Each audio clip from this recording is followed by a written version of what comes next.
Now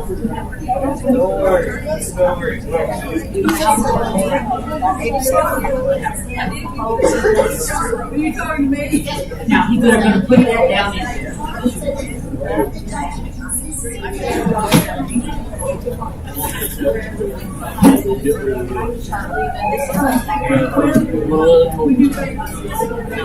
You don't speak to me anymore. You did? Sorry. She'll be at the old one.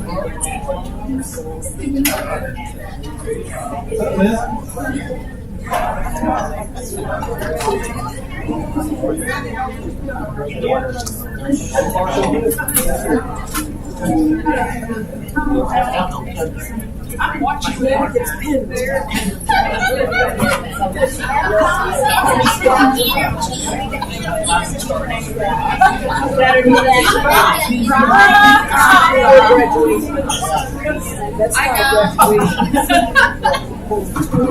Saturday's the party. Okay, so your kids out, your kids are kids not first. Did you ever go about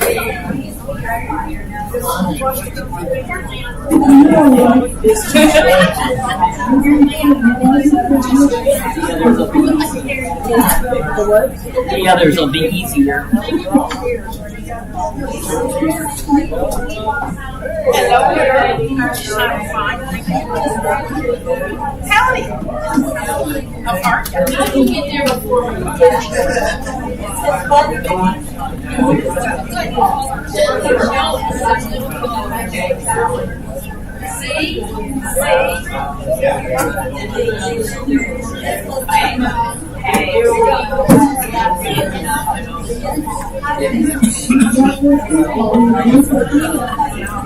I'm not sure.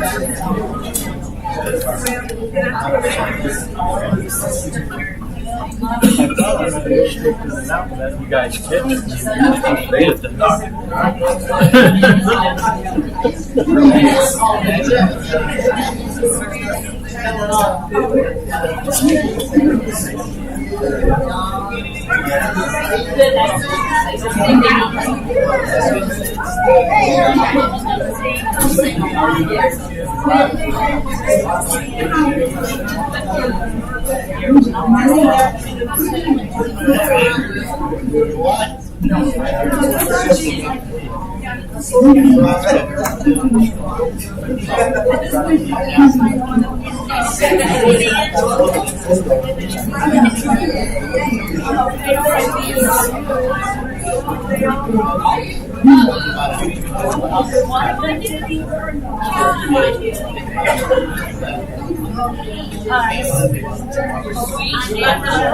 I'm so sweet.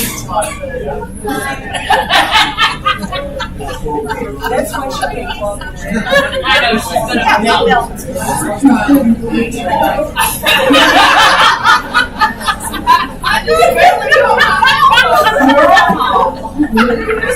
She is live and I've never to be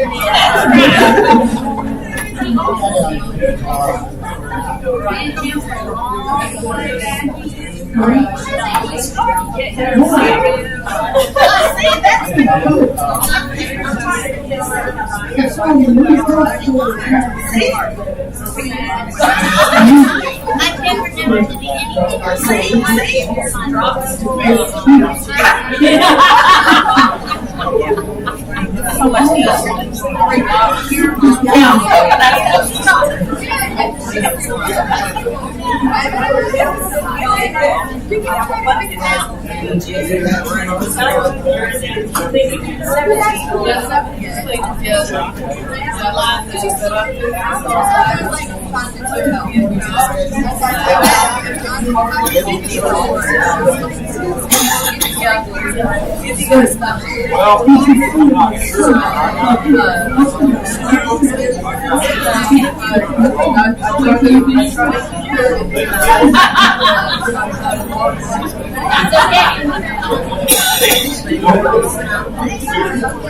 Free.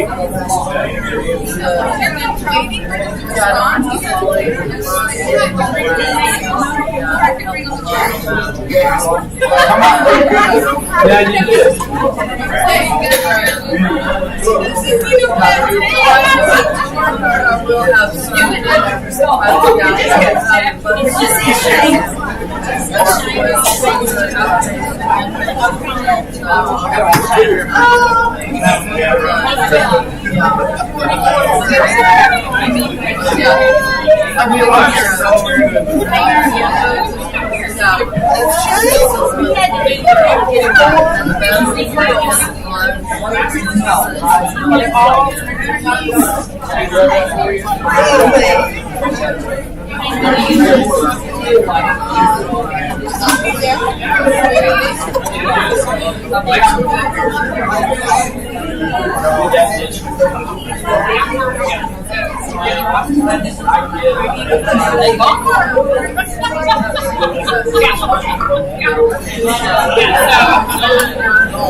Good evening. Not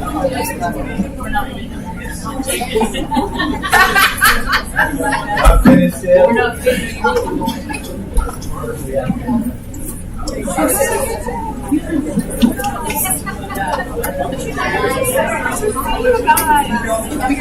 All right, if we can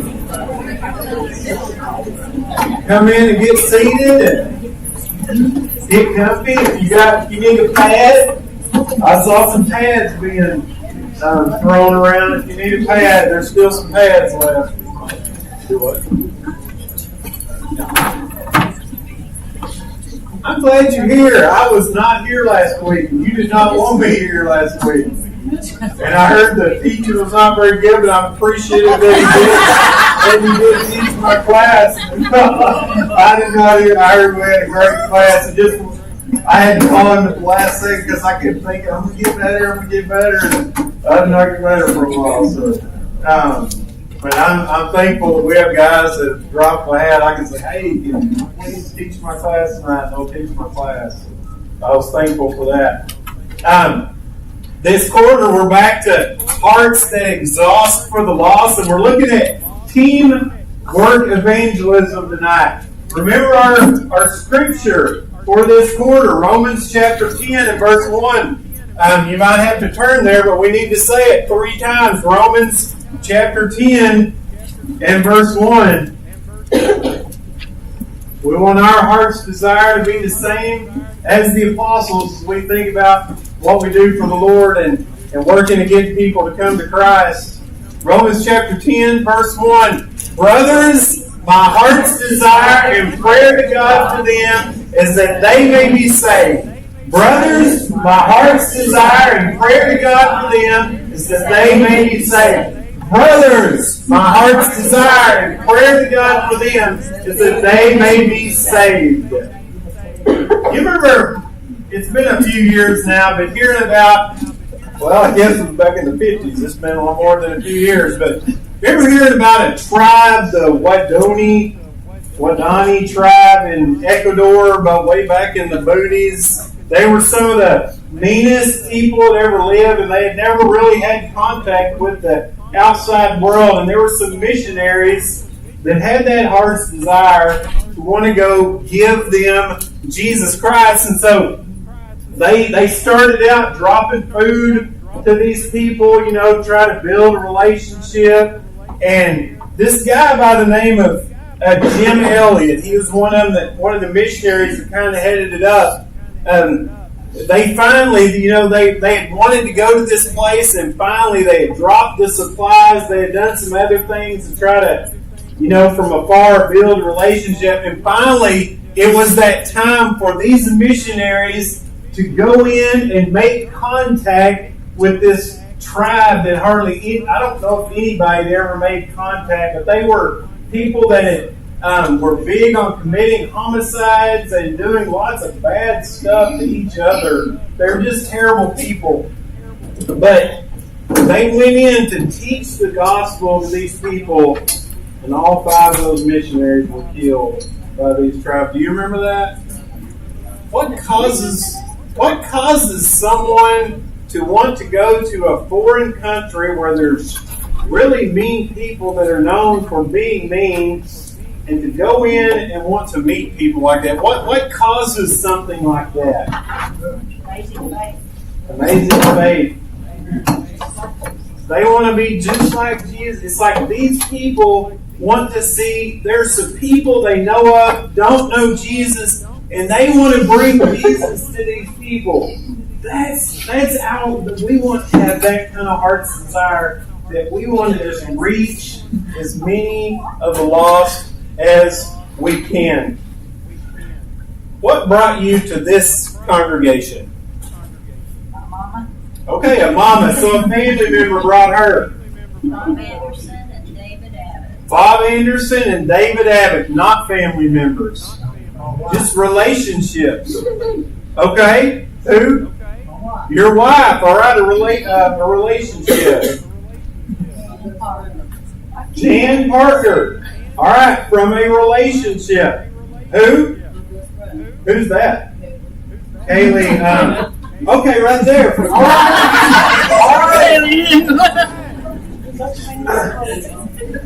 A relationship brought you here, didn't somebody else? Arthena and Talia All right. knocked on our door. Talia, okay, yes. All right, so they knocked on your door. Okay, they built kind of a relationship, talking Meg. with you, and And Maggie. all right, and Maggie. All right, and Maggie. Yes, ma'am. Okay, a youth rally years ago. All right, so some youth that you came in contact with and found out about this place and came. Your wife and the Kelseys. Okay, my wife and the Kelsey. So there's a relationship. My son brought me. All right, a family, and so. A move into the neighborhood. Okay, a move into the neighborhood. All right, a move into the neighborhood.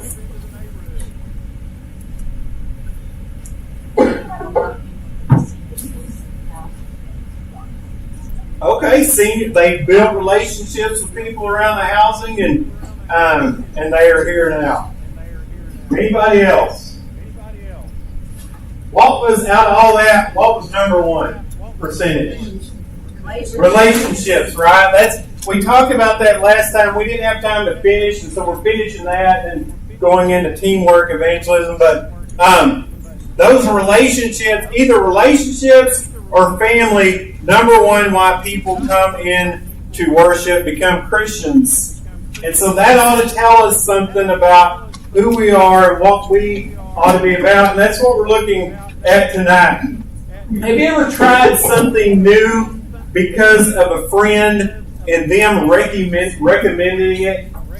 What's something maybe you've tried because a friend recommended it? Food. Okay, you tried a food. Mexican, a restaurant. Okay, you tried a restaurant because somebody said that restaurant's good, and so you went and tried that restaurant. I saw this at work, somebody doing something because of a relationship and a friend.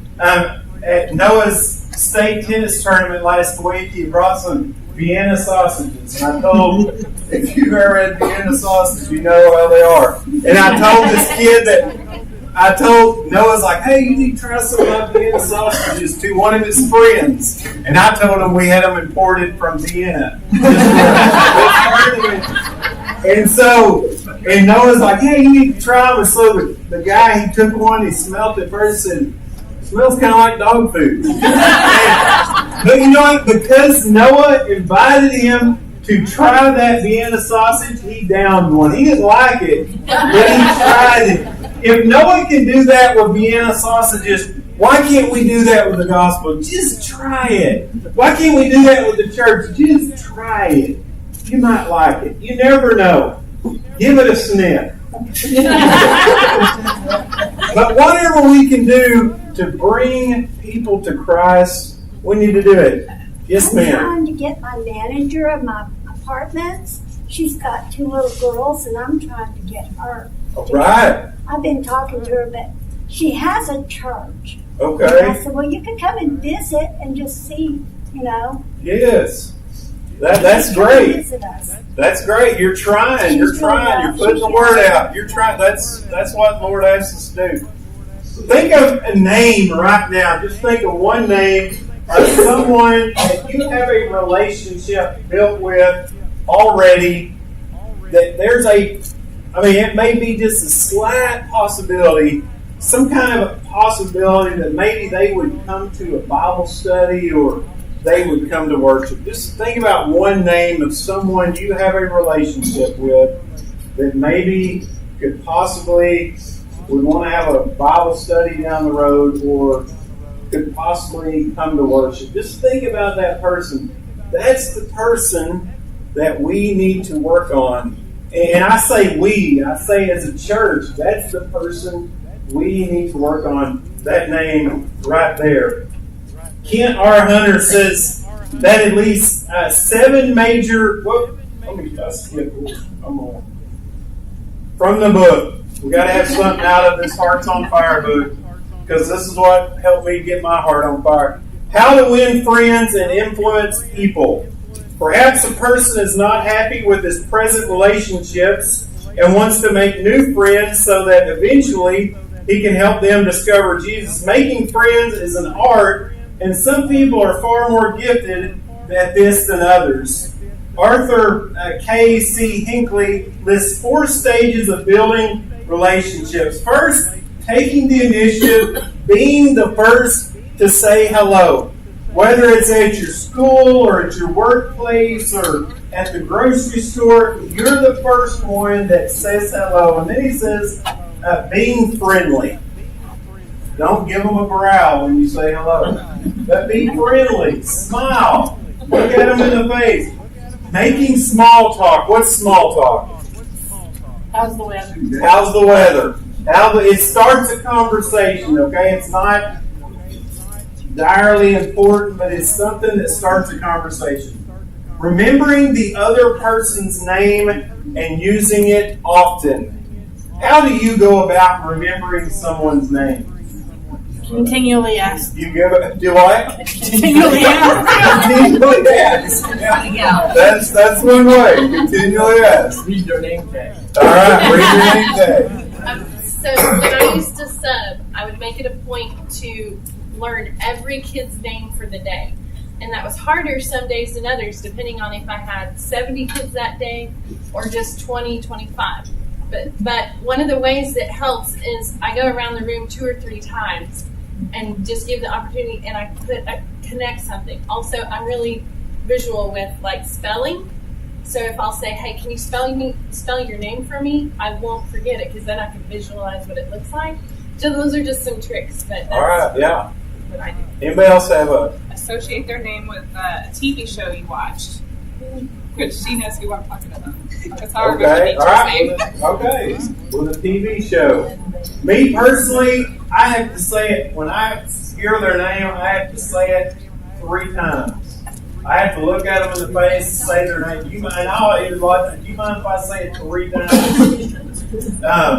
And it helps me remember. And also, sometimes I'll get my phone out and my notes. Got Jim, his name's this, or whatever. And so, next time I see them, guess what I'm doing? I'm using that name. I want them to know that I think they're important, that I remembered their name. And it catches people off guard. Remembers my name, only talked to them one time at this place, and so I'll have a list, in my phone of people's names, and I love to say their name because they're like, wow, he remembers my name, But be someone that tries to remember people's name. Being genuinely interested in him or her. You want to know about this person you're trying to build this relationship. Be genuinely interested. Number 2, he says, establishing rapport. Rapport's an attitude of mutual acceptance. Thinking in your heart, I accept you are as you are, like Jesus. I can accept you as having great personal value to God. You're going to meet people that don't look like you, don't talk like you, aren't in the same social status as you, but they matter. They are a person that has a soul. God sees them as valuable, and we want to see this person. Hey, I value who you are as a person with a soul, and so I value listening with interest to what the other person says. What shows that you are interested in someone when you're speaking to them? All right, eye to eye. You're talking to that person.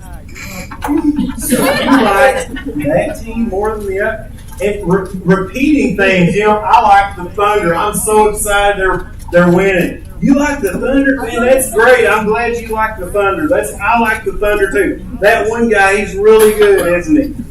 But making eye contact shows you're interested. Repeat back, what they're saying shows you're interested in what they're saying. Ask questions. Lots of questions. Great. Expressing approval, giving compliments where they are due. How many of you like compliments? Most of us, we like a compliment. And we remember when somebody says, well, don't you look flabbergasted today? That's probably not the right word. Don't you look great or whatever. And so you're like, People like to be have good things said about them, and so if you can, impress upon that. That helps give confidence. Being sensitive to specific needs and opportunities where you can serve. It may be a neighbor, someone at school, and you hear something as you're talking to them that they need help with something. Man, that's an opportunity for you to jump in there. Hey, I've got a pickup. I've got a pickup. We can put that couch in the back of my pickup. We can take it over to that new apartment. We can do that. Or, I need this book for my classwork, or whatever, Look for those opportunities. Listen for those opportunities where you can serve them. That helps a lot in building relationships. Looking for an occasion to invite the person to join you in some activity. And so think about, we have lots of activities, under the pavilion, or we might go, whatever we're doing as a church family. You think about families, people that, hey, that'd be a good opportunity for them to meet other people in the church their age if they went to this right here. And so an opportunity that I can invite them. Being a friend, number 3, friendship has a price tag. Time, it means putting other people first. Listening, being attentive to thoughts and feelings. Time, and it has a price tag. Being a friend, you might have to go take them to coffee.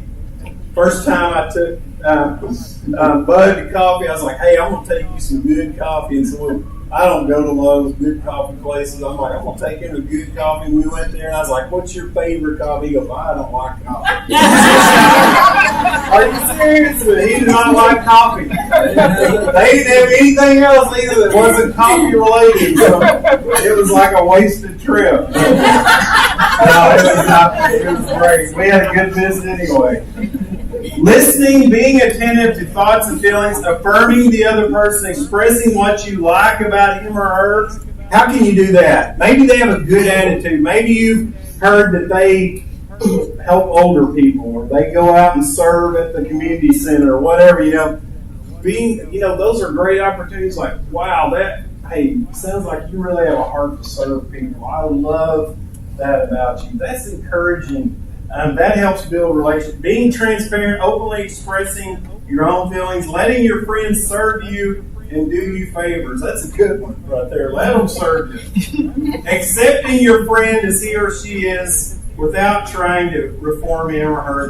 Building relationships, number 4, letting the other person know what you're thinking, allowing that person to see inside you, seeking the other person's counsel, sharing your personal resources, money, abilities, and so on. Making time for him or her, not overdoing it, not trying to control the other person or be possessive. Friendship is babysitting for emergencies, helping move a heavy appliance, preparing meals in times of illness, shoveling snow or mowing or watering a lawn while a neighbor is on vacation. This is very sensitive and practical love that would capture the friendship of anyone that, after all, is just basic Christianity to be a born-again believer. Kent Hunter says that at least 7 major occasions exist when people are more open to a Bible study or coming to worship. Number 1, when people first move to the community, that's the number 1, he says, greatest opportunity for someone to come visit your worship or someone to try something new like a Bible study. We do new movers packets. I think those are very important. We get time when we take those on Sunday afternoons to these people, to new movers, to our community. We get to visit with these people. We get to, hey, if you need any help, we got people that Jeremy's good about. Hey, we can help you, move or whatever you need. We have people that come out and help serve in different areas. Great, those are great new movers. And we have a family here that were new movers, and someone, Arthena, came with that movers packet, and they are here today because of someone like you. Why is that when you move to a new community, a new place, why would that be a good opportunity to invite someone to worship or They don't know anything. Okay, yeah, they're in a new place. They don't know. Hey, if I go to worship, I might be able to meet a bunch of new people in my community. Great opportunity. They might be looking to turn over a new leaf. All right, yeah, turn over a new leaf. All right.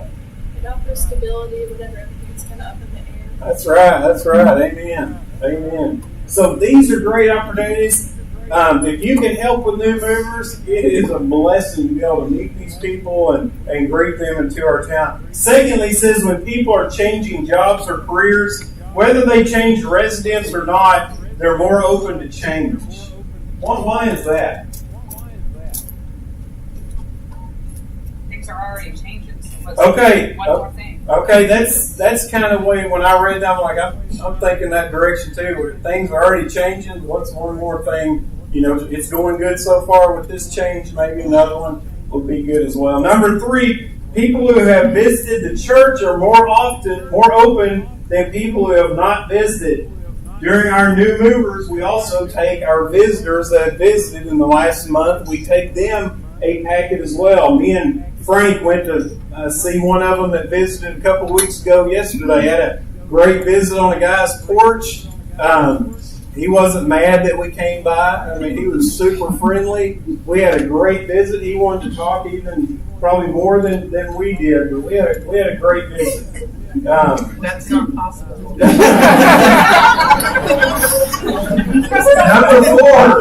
Number four, those who've been helped by the church are more open to an invitation to church services or a presentation of the good news. And so those who the church has helped. And so you think about, we have people here because we've helped people in our community. We have people that now are Christians and worship with us because we had an opportunity to help them and talk to them about Jesus. And so there's a great opportunity.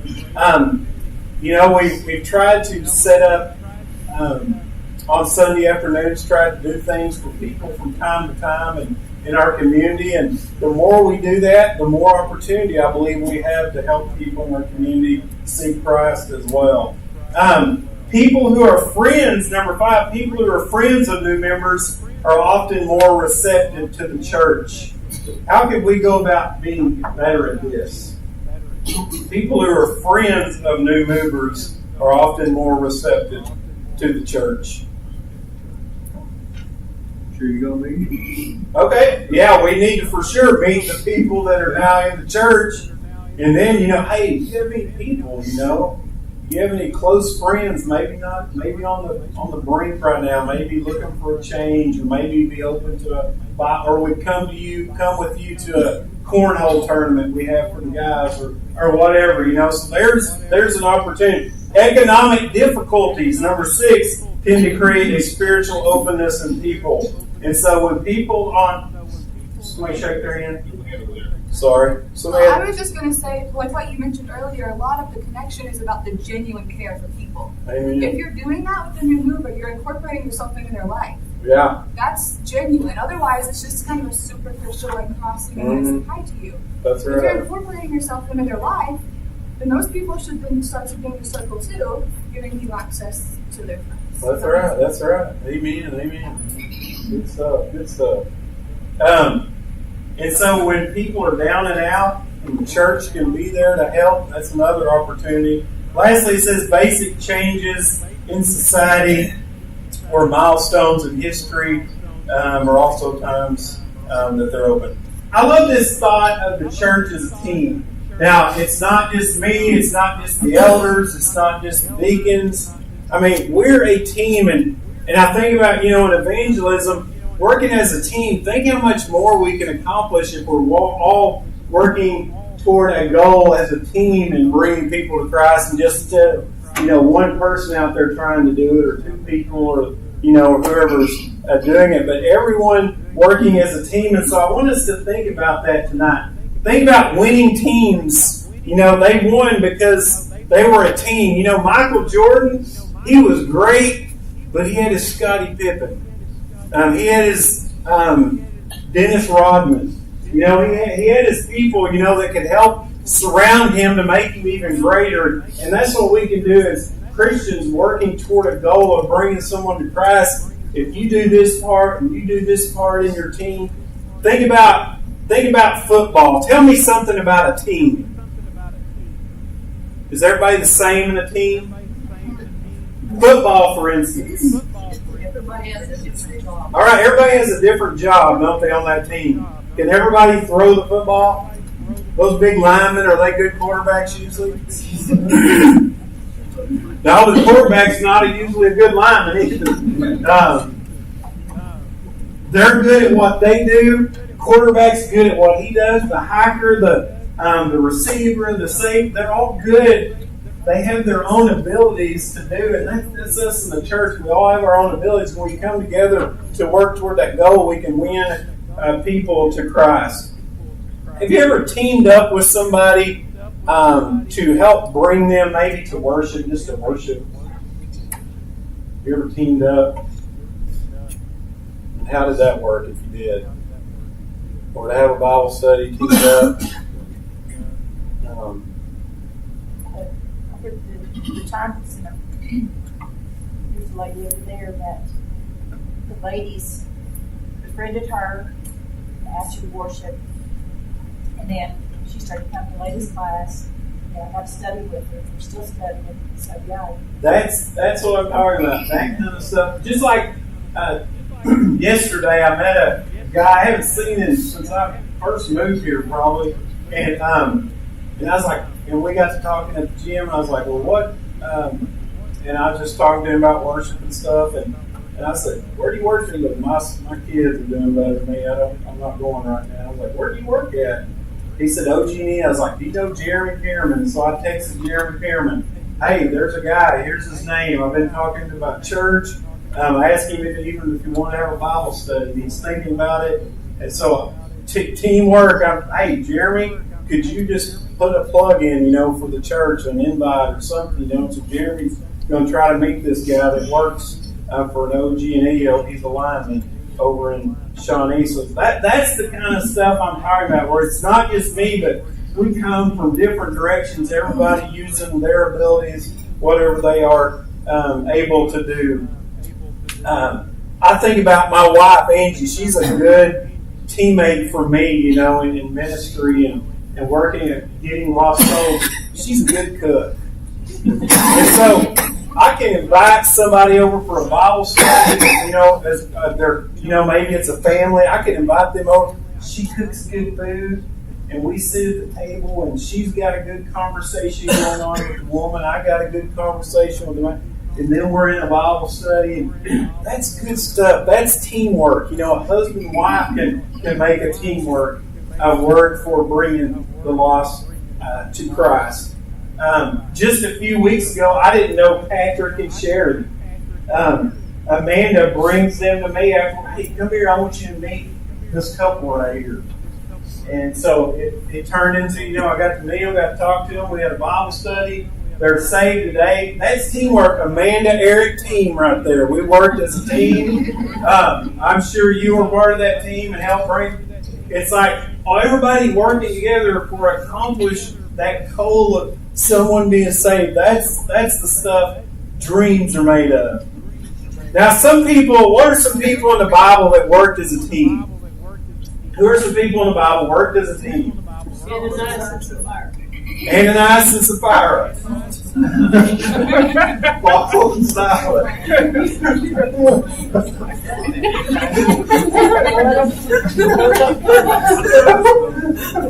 That was a team. Do you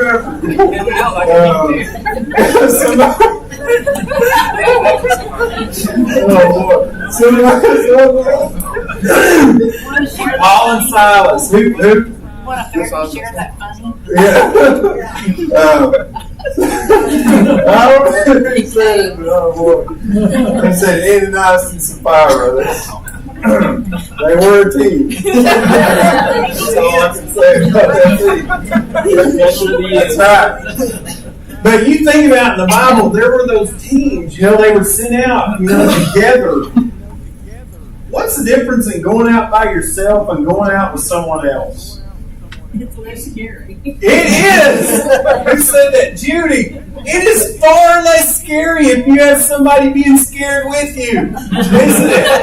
It's far less scary when you go out. Some of you have gone out with us, new movers, and you've teamed up with somebody and gone out or handing out flyers. Did that help to go with someone that you like at worship? It really helps. It's not near as scary if you go with someone that's in the faith with you. It's not near as, it helps to go out with someone. And now think about, why did Jesus send them out 2 by 2s? Why did he do that? To have a witness. Okay, to have a witness. What other reasons you think? Support. Yeah. What? Safety. Safety, support, security. But you got synergy. All right. One person doesn't have to be afraid of being asked a question they can't answer because the other person can take it. All right. Great. Yes. Moses and Aaron working together. What other reasons you think he sent them out 2 by 2? Friendships. Their faith intact. All right. If you're having a study with someone and they're like dropping bombs on you, just like, well, have you thought it's kind of like they can overwhelm you? It's a lot better if you have another grounded person with you. That's right. That's right. You think they would ever got down and out, out there on the road, and everybody's like, no, I don't want to hear about Jesus, no. And so wouldn't it be nice to have, hey, it's all right. It could be this next house. It could be this next group of people that want to follow Christ. And so, to have someone side by side encouraging one another, you need a Barnabas by your side when you're out doing that kind of stuff. Yes, sir, Bernie. If it's far less likely if someone does a one-on-one and versus someone does 2 people talking to one person to be like, okay, well, that's not just this person's opinion. Okay. Yeah. So if you have more people, they're like, okay, well, maybe there's common ground. Like, yeah, we'll go in the Bible and everything. It's not just one person's opinion. Okay, that's good. Yeah, that's good stuff.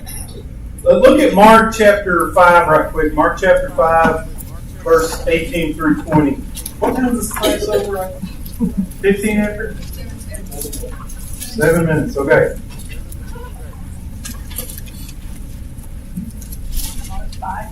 Mark 5, 18 through 20. We'll just shoot through this. As he was getting to the boat, the man who had been possessed with demons begged him that he might be with him. So the demon-possessed man is wanting to stay with Jesus, wanting to travel with Jesus. Verse 19, and he did not permit him, but said to him, go home to your friends and tell them how much the Lord has done for you and how he had mercy on you. And he went away and began to proclaim in the Decapolis how much Jesus had done for him, and everyone marveled. Here's an ex-demon-possessed person that Jesus says, you go back to your town and you tell all those people in Decapolis how much I've done for you. You tell them. And so he goes back. They're working as a team. Jesus did the healing. Now he sends this guy back into the town. He goes back into Decapolis. He tells everyone what had happened. And what happens in that city? What does it say? They what? They marveled. All these people are marveling at Jesus because Jesus sent him back to tell him. Tell me some things that we don't have another. Okay, I'm not going to write them down. Tell me some things you're good at other than church-related stuff. Math. Okay, you're good at math. Okay, someone else. I make reborn babies. Make what?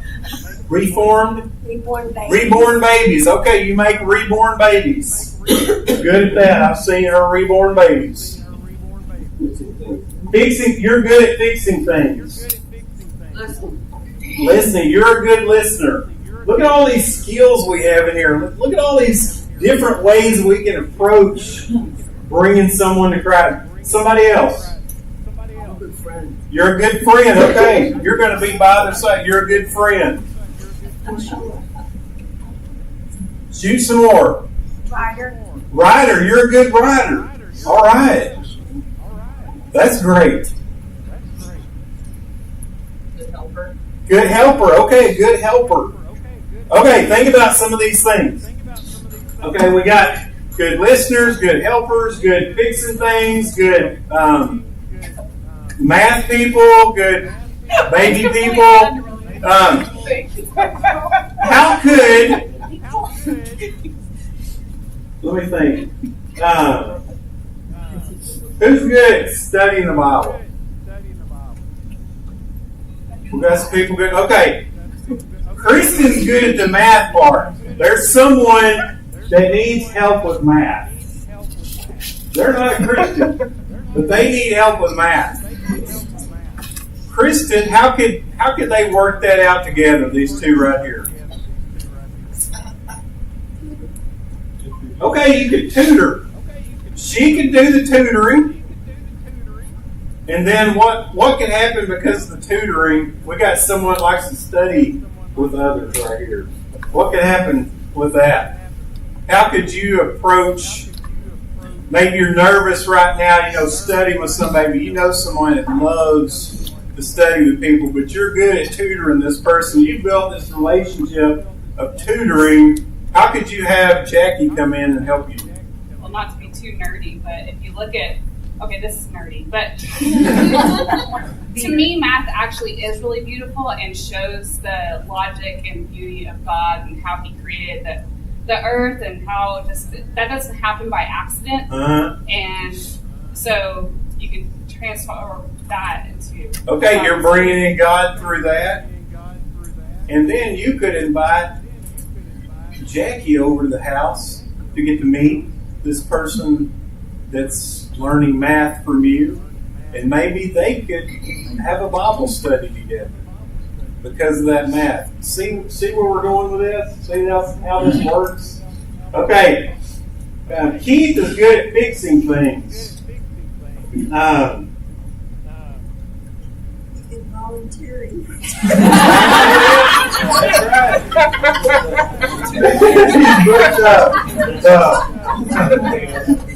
He's good at fixing things. One of y'all's you're a good friend. Yes. You're a good listener. Yes. Okay. How can we incorporate in this right here, these three right here, into this relationship to help? You have someone that you're trying to have a study with, and they're saying, I'm too busy. I have all these things that are Okay, all right. Hey, that's where Keith comes in. Hey, I can fix it. I'm extra fix it. I'll free up your time. If I could get that fixed for you, would you be willing to sit down with me? All right. Just like that right there. Just like that. Using our abilities, God's made you good at different things. He's helped you to be good. He's given you the mind that can know math or how to fix things. I did not get that yet. I can break them. But I'm not really good at fixing them a lot of times. But there are people God's given that mind, just naturally comes, where you can fix something. You could help me with somebody and I could have you see how working as a team, how that can work? As Christians, find what you can do for someone and then find other people in the church and what they can do for someone, and then you work together to accomplish as a team to win that championship, to win that person to Christ. So that's teamwork. Let's work as a team in this effort to bring the lost to Jesus. All right? Thank y'all for being here.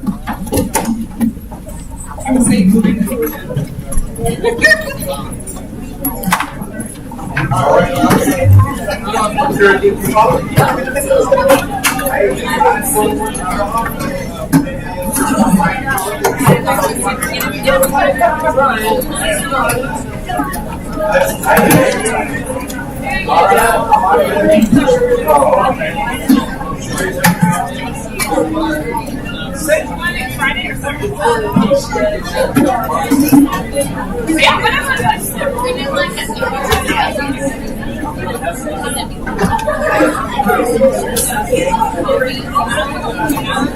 I'm already kind of thinking like right now.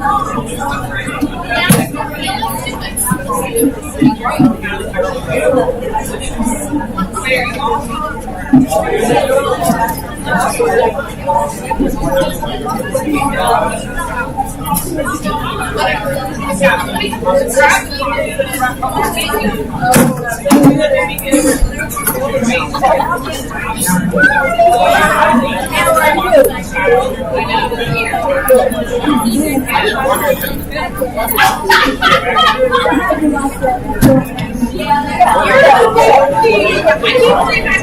know.